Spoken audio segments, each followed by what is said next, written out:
Good morning. I am treading carefully this morning, both literally in the woods on my morning walk, a Monday morning, start of the week.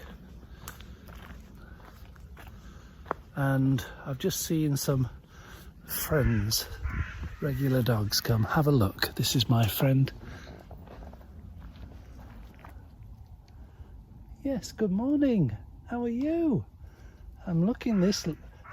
You're rocking the ears, look. What a look. The dog, that is, not me. I am treading carefully, literally, because it is muddy underfoot after heavy rain in the night. It's been a wet one. I think I need a pair of wellies for the autumn and winter. And I'm going to pause now because we've arrived at my tree fellas. Well, my four fellas, my four fellow trees. I like to have a chat with my four wood friends here, see how large they are.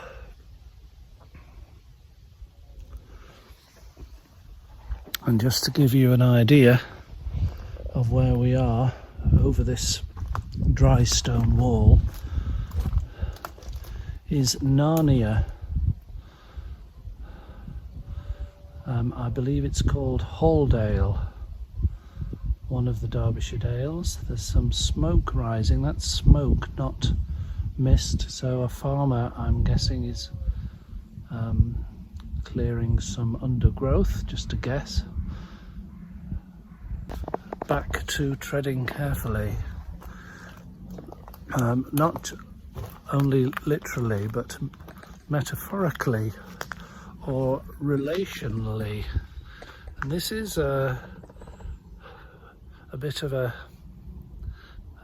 tricky one and a disturbing one for me. I'm not sure if I will share this or not. I suppose one of the benefits I find of these videos is it helps me to work out what I think about something that is as yet unspoken. I would liken it to, do you like Kit Kat? This is at least an English chocolate bar, four fingers of Kit Kat, and it comes wrapped in silver paper, silver foil, and I liken smoothing out my thoughts to the pleasure you get of smoothing out the crumples in a piece of silver foil wrapper. That's just me. You probably never had such fun. But I am feeling crumpled in my certain of my relationships these days, and surprisingly, or rather disappointingly, as I have become more, I would hopefully say, centered, not, I hope, in a selfish way, but just more me, more standing my ground, certainly without being aggressive, I hope, but calling a shanks a shanks. This seems to create friction in some of my long-term and very short-term relationships. And it's put me on alert. It's made me quite nervous. And here's one little example. I'm in my favourite walk in the woods, and the geopsychological space of it has shifted in the past 24 hours on account of an encounter with a a man yesterday. I won't name, or I won't make up a name, but I'll leave it anonymous. It feels best. It was raining heavily yesterday, and I'd parked the car with my Costa Coffee and Sunday Observer to read in a sort of a pull-in by a gate where the sheep were grazing in the rain, and this man was walking forlornly, it seemed to me, towards me on the out of the way country lane, getting very wet. No hat, so the rain was dripping off his head, off his nose. And I wound my window down and asked him if he wanted a lift anywhere, but he pleasantly declined. He said no, he's used to it, he's used to the rain. I said, "Do you want? Well, why don't you get in out of the rain?" He said, "Oh no, I don't want to make your car wet." So fair enough, that's his choice. And we chatted for a good 10 or 15 minutes about various things of mutual interest. I told him that I lived nearby in a tiny house on wheels. He was very interested in that. He told me a little bit about we're moving on now, trees. Thank you for your wisdom. I will see you again probably in the morning. And it was very, I would say, friendly for sure. He told me a little bit about the various places that he liked to walk locally, some of the people he knew, and I offered him some money, but he said, "No, I'm too proud," which is fine. I didn't want to patronise the man, and so he walked off and I drove off, and then we met up again just an hour later as I was leaving in my car from where I park up to walk in the woods, and he appeared out of the woods, said hello to each other, pleasantly enough, and then he started quizzing me about where exactly my tiny house was, and I didn't answer. I suppose I blanked him, if I'm honest. I choose not to reveal the exact location of my tiny house, which suits me, but he was very upset by my diffidence to talk about where it was and told me to fuck off, which was a bit of a shock. I said that's not a very kind thing to say, and it dawned on me that this man clearly knows this area very well. He probably lives in a barn or a caravan nearby.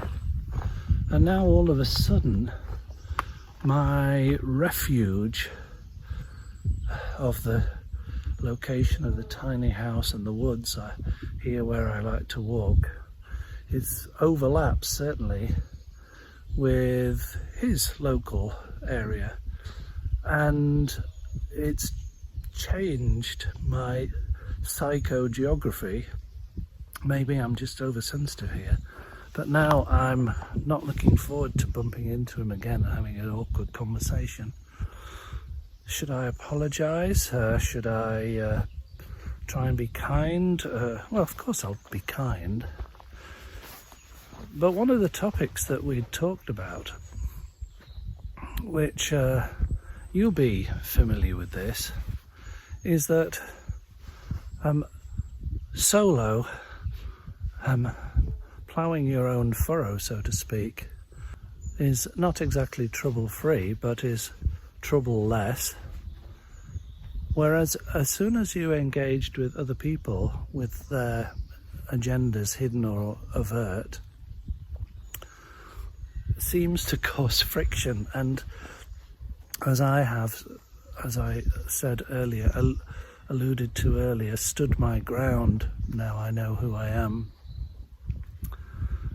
or how how disappearing I am, how porous I'm becoming. This seems to grate. It's like a crunching of gears, and I've managed to upset several people recently by being me, which is a bit worrying, really. Anyway, I don't know what it's like being you, but if you've experienced similar psychogeographical discomfort, there's another dog that's very popular with the dog walkers here, I'd be interested to know and how you deal with it, because the sort of implication is that you need to adapt your behaviour so as not to rub other people up the wrong way, even inadvertently. And that doesn't sound like a happy, healthy, stress-free way to live to me, but I really don't want to piss people off. Just an afterthought to my treading carefully thoughts there. Didn't Jesus warn us that we would find, shall we say, difficulties, particularly with people, even with family, along the way? I think he was referring specifically to those who follow the way of the kingdom, let's call it that. I don't think he was inviting people to join a cult called Christianity. It didn't exist at the time. There was no established church, certainly no Christian church at the time.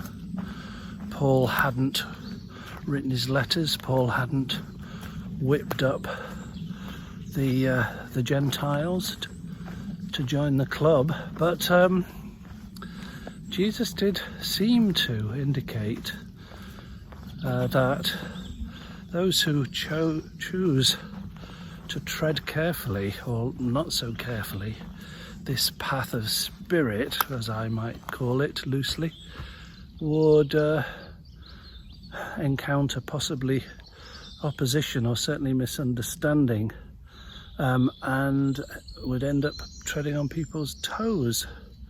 And that appears to be what's happening in my experience recently, and I'm wondering if it's the same for you, or is it just the here in Britain, it's the season not only of autumn but of the political party conferences. It's the Conservatives are in session in Manchester at the moment, and there's a sort of a nervous feeling about, because we're coming up to a general election in the next year and the parties are sort of jockeying for position, so everything's getting a little bit abrasive here in Britain.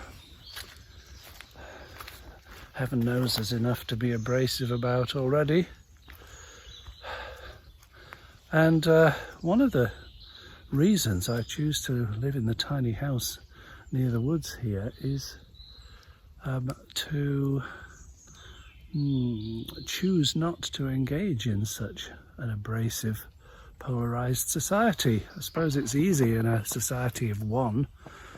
Is that escapism or practical way of de-stressing? Answers on a postcard, please. See ya.